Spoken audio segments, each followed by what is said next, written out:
성경 말씀은 신약성경 마태복음 6장 9절에서 13절까지가 되겠습니다. 우리가 다 함께 합독을 하도록 하겠습니다. 이제 함께 읽겠습니다. 그러므로 너희는 이렇게 기도하라. 하늘에 계신 우리 아버지여, 이름이 거룩히 여김을 받으시오며 나라가 임하시오며 뜻이 하늘에서 이루어진 것 같이 땅에서도 이루어지이다. 오늘 우리에게 일용할 양식을 주시옵고 우리가 우리에게 죄 지은 자를 사하여 준 것 같이 우리 죄를 사하여 주시옵고 우리를 시험에 들게 하지 마시옵고 다만 악에서 구하시옵소서. 나라와 권세와 영광이 아버지께 영원히 있사옵나이다. 아멘. 우리가 하나님을 눈으로 본 적은 없습니다. 하나님은 영이시기 때문입니다. 그렇지만 하나님과 만나고 교제할 수가 있습니다.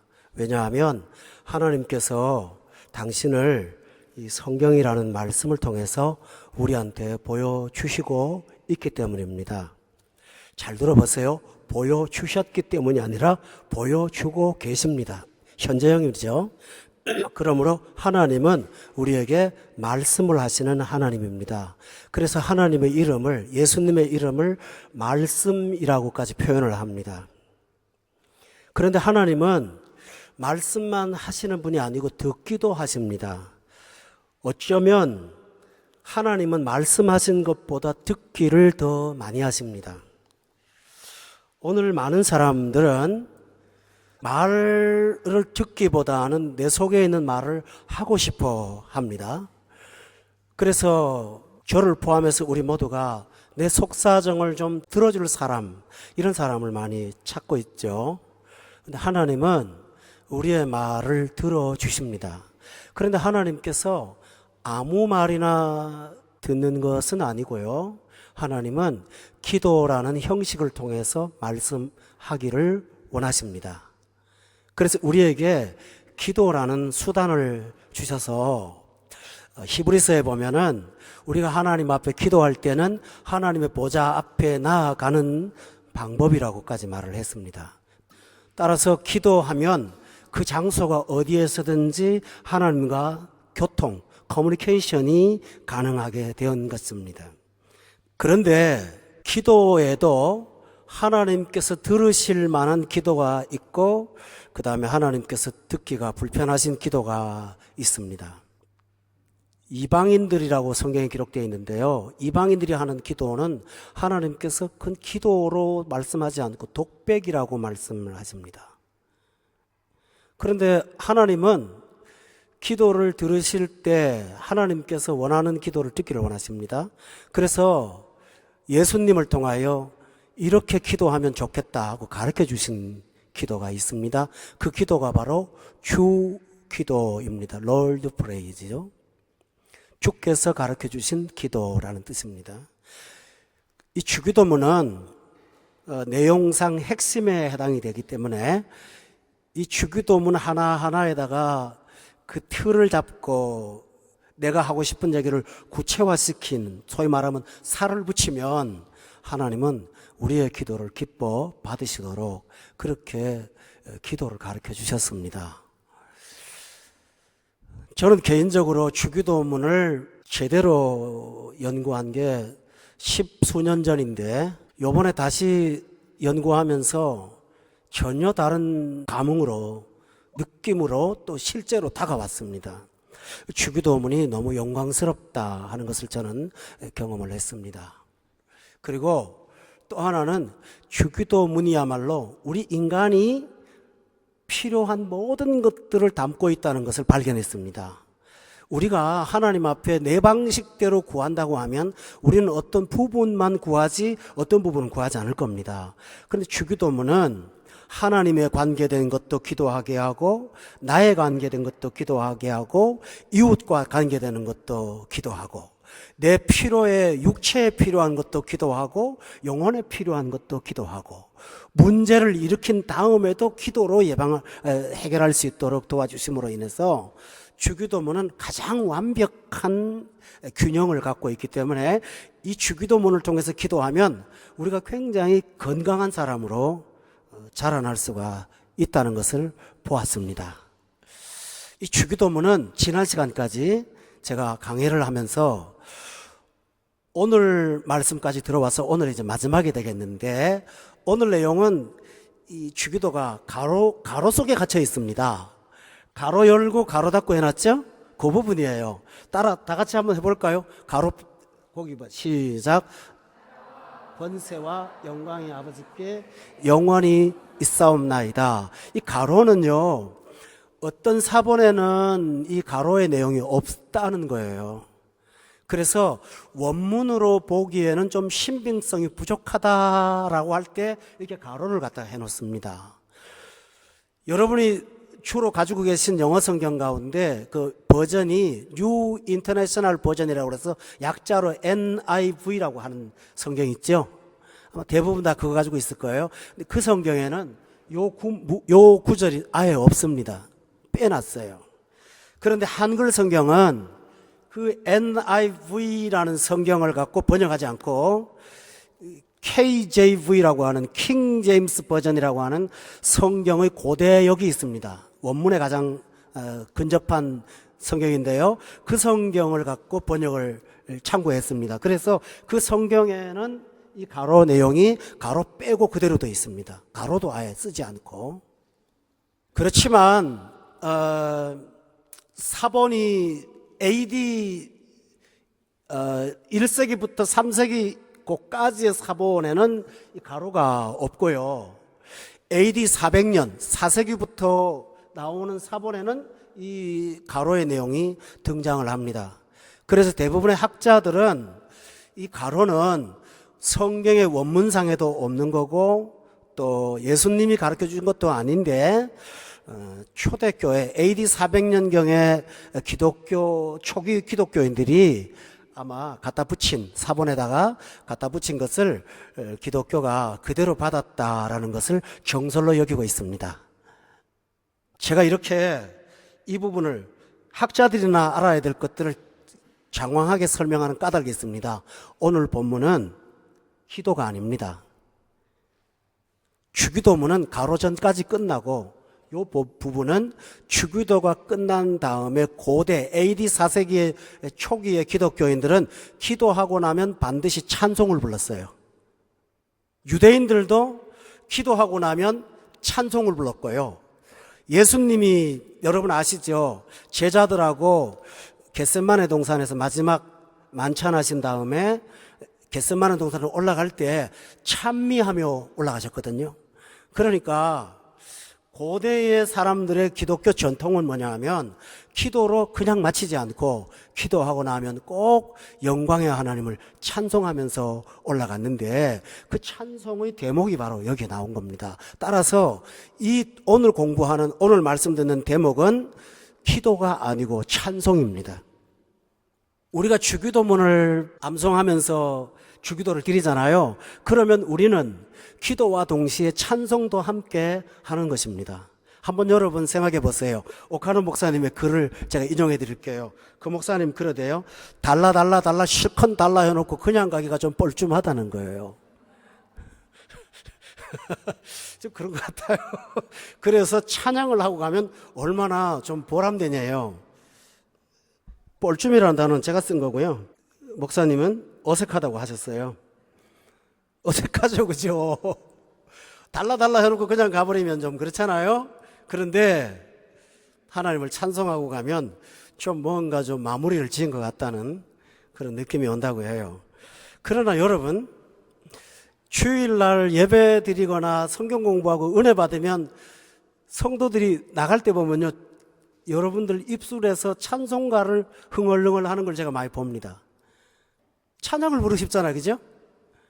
영혼은 하나님과 대화를 하고 나면 노래 부르고 싶은 거거든요. 어떤 집에 그 사춘기가 조금 지난 남자아이인데 평소에 목욕탕에 들어가라 그러면 샤워를 한 2분 정도 하면 비눗물도 다 안 닦고 나오고 이러던 애가 어느 날부터 아주 30분 이상씩 정성 들여 몸을 닦습니다. 그리고 어디 갔다 와가지고도 화장실에 들어가면 계속 노래를 부르는 거예요. 여러분, 욕실에서 노래 부르면 아주 좀 더 가수처럼 들립니다. 이렇게 소리가 울려갖고요.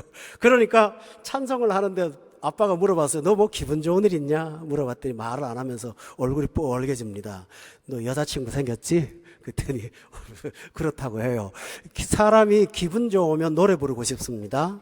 그런데 하나님의 사람은 기도하고 나면 그 기도를 들어주시는 참 좋으신 아버지 하나님 앞에 찬송을 자꾸 부르고 싶어요. 여러분도 공감하시죠? 그 내용이 바로 오늘 본문에 나오는 내용입니다. 그럼 뭘 찬송할까요? 여기 찬송가에 보면은 나라와 권세와 영광이 아버지께 영원히 있습니다 하고 이제 고백을 합니다. 나라가 영원히 있습니다.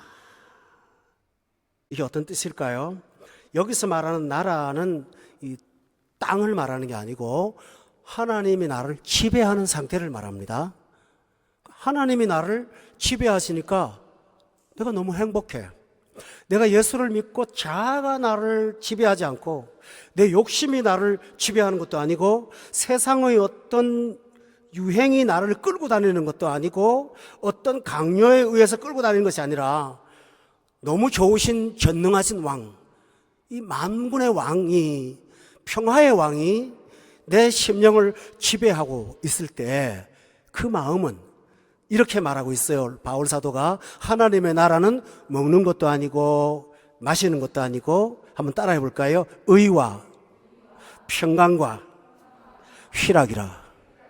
주의 나라가 나를 지배할 때 내 마음에 평화가 있고 힘이 있고 의가 있거든요. 그러니까 찬송을 부를 때 나라가 임하옵소서 하고 찬양하는 겁니다.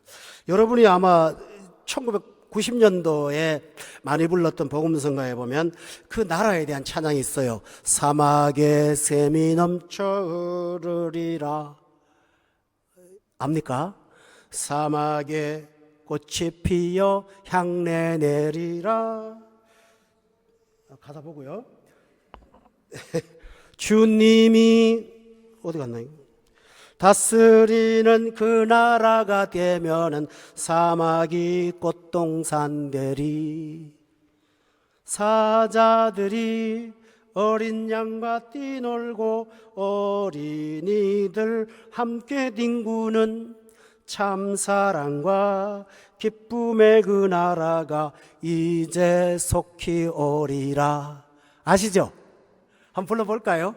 시작. 사막에 샘이 넘쳐 흐르리라.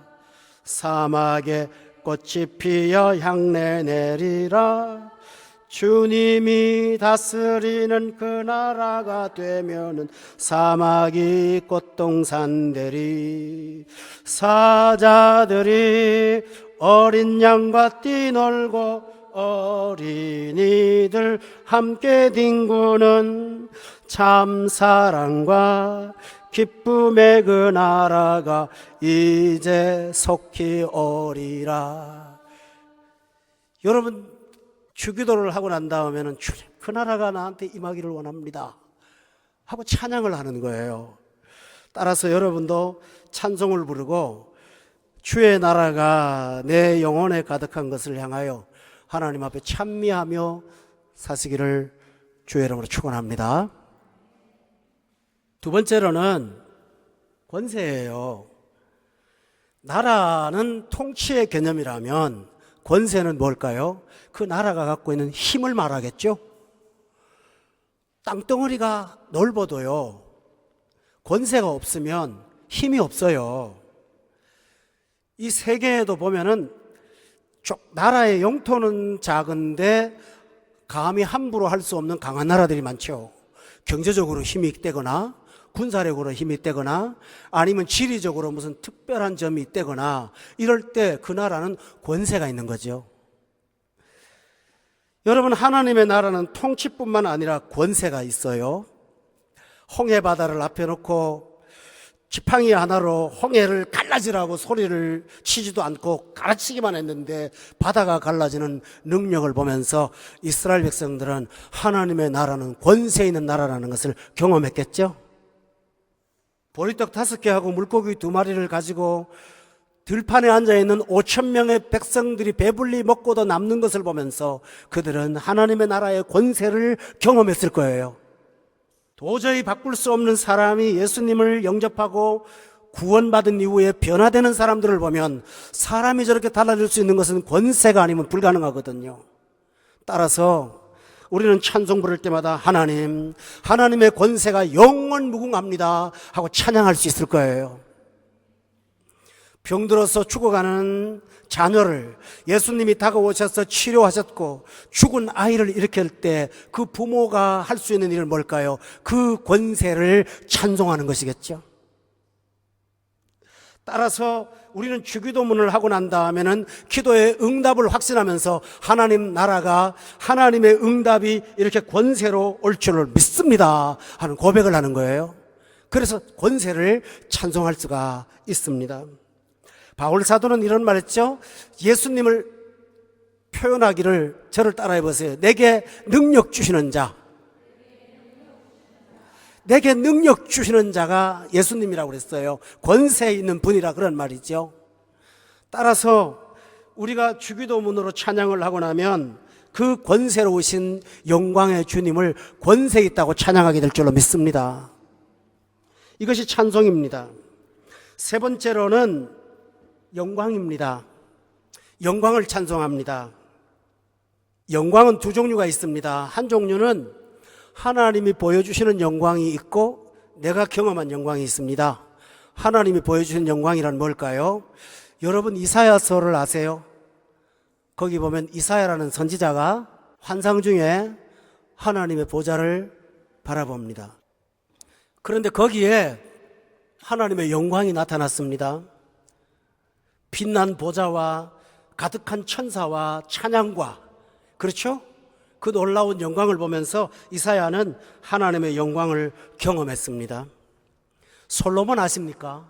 솔로몬이 하나님의 성전을 건축했는데 성전을 건축하고 마지막 날 특별한 일이 일어났습니다. 이 성전 안에 바깥에 있던 구름이 잔뜩 들어와서 아주 안개처럼 꽉 차 있는 상태를 발견한 겁니다.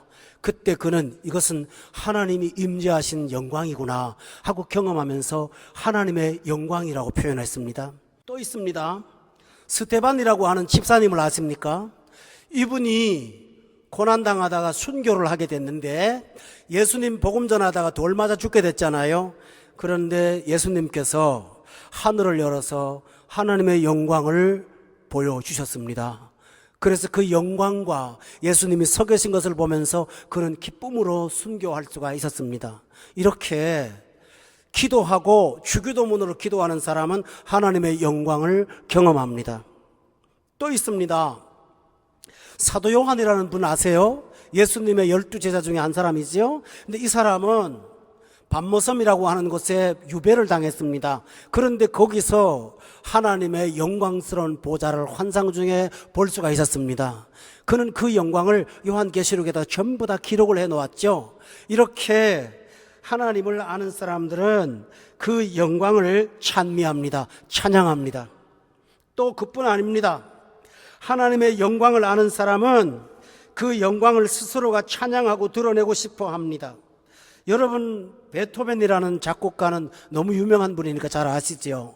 그는 자기 인생 말년에 귀를 듣지 못하는 질병에 걸렸다고 합니다. 그런데 아무것도 듣지 못할 때 그가 작곡한 노래의 제목이 뭔지 압니까? 영광송입니다. 하나님을 영광하는 영광의 합창 유명한 9 심포니를 그는 작곡해서 하나님께 영광을 돌려드렸습니다. 이렇게 지금 오늘 이 설교를 들을 때 여러분이 육신적인 사람이라면 죄송합니다. 잘 와닿지 않을 거예요. 저 와닿지 않는 설교 일부러 하거든요. 왜냐하면 이 영광은 영광의 눈을 뜬 사람만이 알 수가 있습니다. 만약에 여러분이 자신의 욕구나 일시적인 것만 구하는 주기도문이 아닌 이방인처럼 기도했다면 여러분은 영광을 경험하지도 못하고 영광스럽고 싶지도 않을 거예요. 그러나 주기도문으로 기도하고 나면 하나님의 놀라운 영광을 경험할 수가 있습니다. 며칠 전 삼성 장군으로 이 세상을 떠나신 최명신 장군을 아십니다, 여러분? 이분은 순복음교회 장로님이세요. 북한에서 초등학교 선생님 하다가 신학교 가서 목사님 되고 싶어서 준비하고 있었는데 6.25 사변 터지기 전에 북한에서 기독교인들을 색출해서 다 죽이니까 이 사람이 피난 나왔습니다. 피난 나와가지고 남한에 와서 신학교 다니면서 목사님 하려고 하다가 보니까 전쟁 직전이라 내가 목사보다는 군인이 돼서 전쟁에 참여하는 것이 더 좋겠다고 말씀을 하셨어요. 그래서 그분은 육군사관학교를 5회로 졸업을 했습니다. 하고 나서 몇 명 되지 않은 소수의 군인들을 데리고 북한에 가서 정규전이 아닌 게릴라전이라고 하는 게 있습니다. 그 전법을 쓰면서 북한군과 싸움을 해서 혁혁한 전공을 올린 사람입니다. 그러다가 월남전에 참전하게 되니까 이분이 군인으로서 담대하게 박 대통령에게 월남전 참전을 반대했습니다.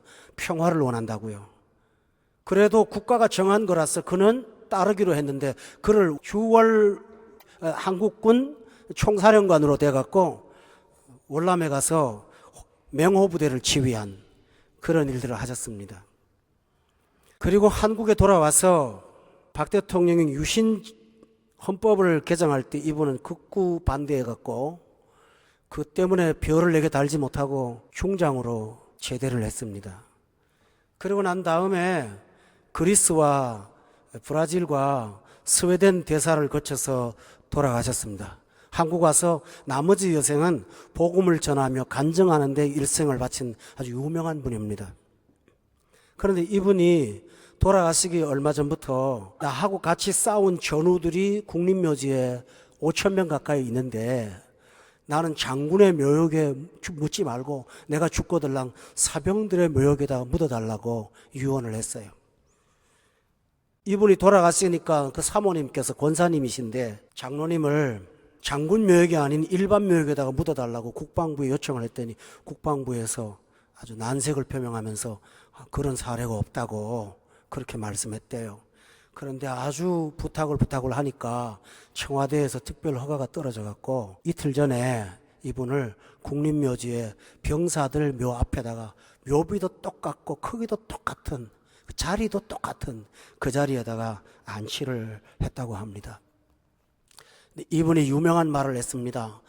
박 대통령이 내가 이 나라를 위해서 정치라는 고난의 십자가를 져야겠어 라고 말을 했대요. 그때 그분이 앞에 앉아가지고 대통령 각하 십자가라는 말은 그래 함부로 쓰는 게 아닙니다.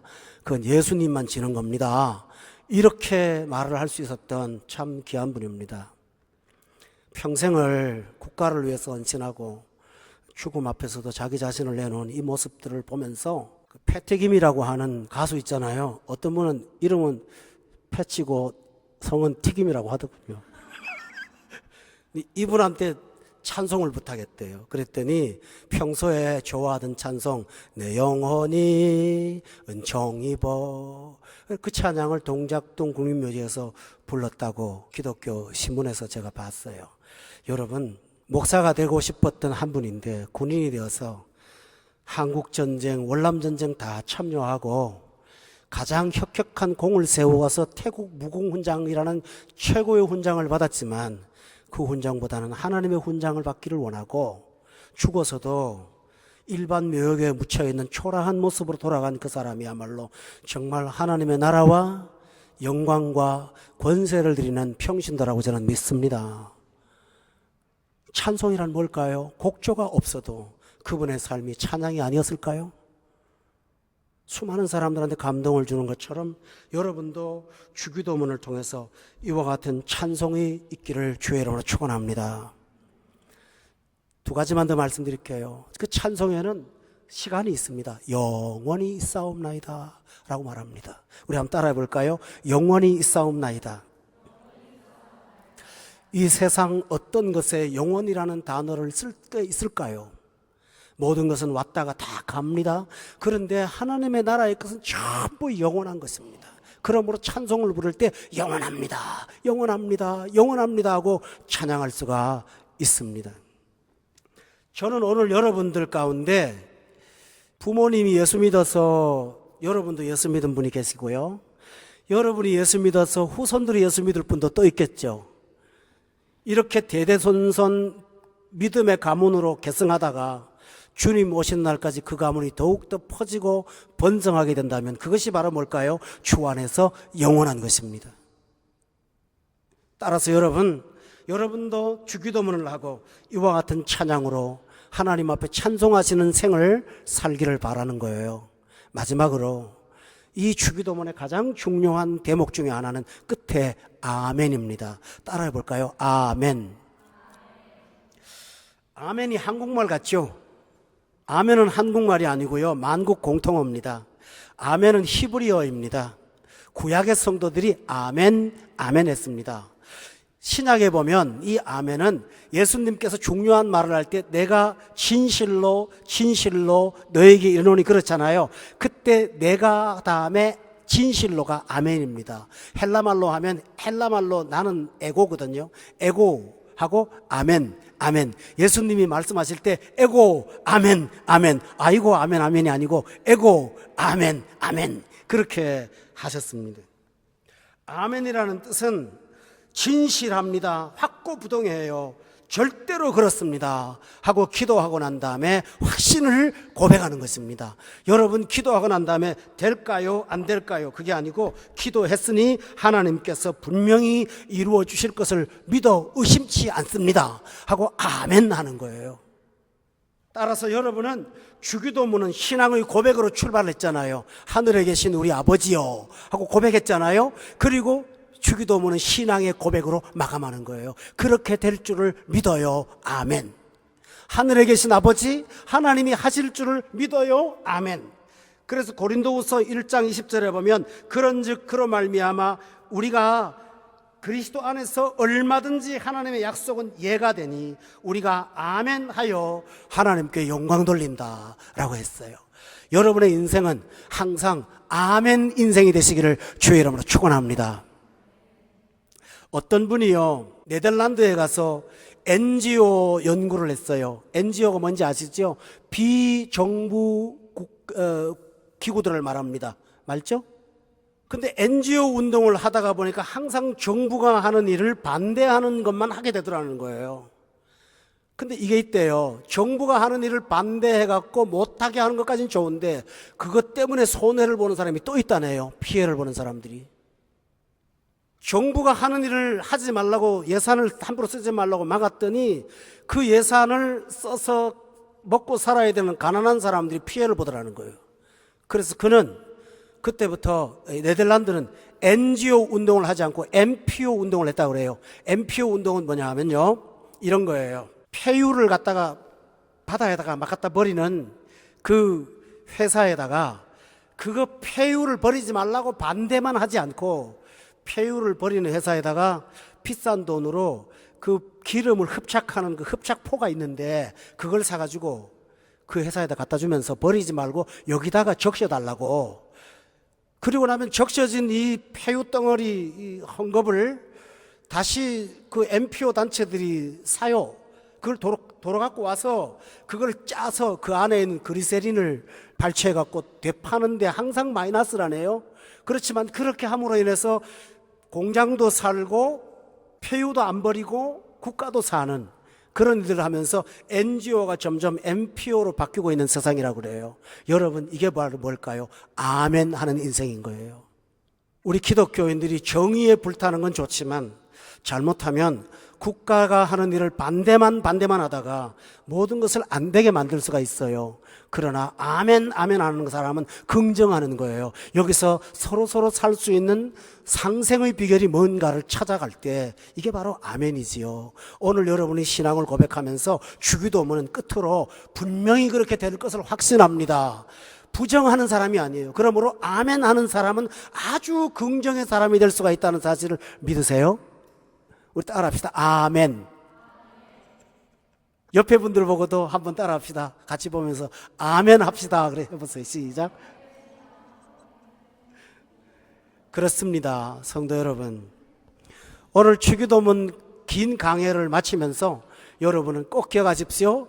하늘에 계신 우리 아버지라는 신앙 고백은 아멘으로 신앙 고백이 맺어져야 된다는 거.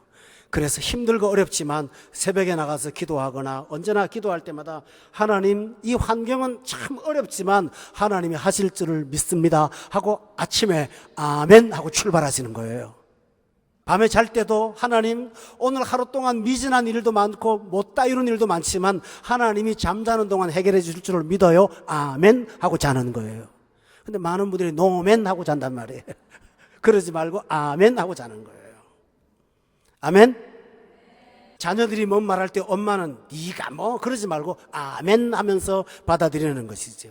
이렇게 아멘 아멘 하시기 바랍니다.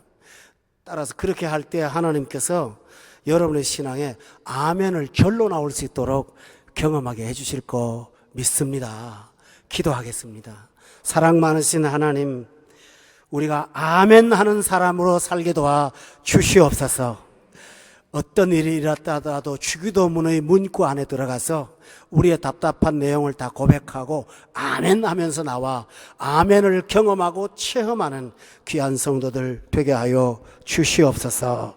항상 찬송 가운데 살게 하시고 항상 영광을 추구하며 사는 우리 성도들 다 되게 해 주옵소서. 예수님의 이름으로 기도드리옵나이다. 아멘.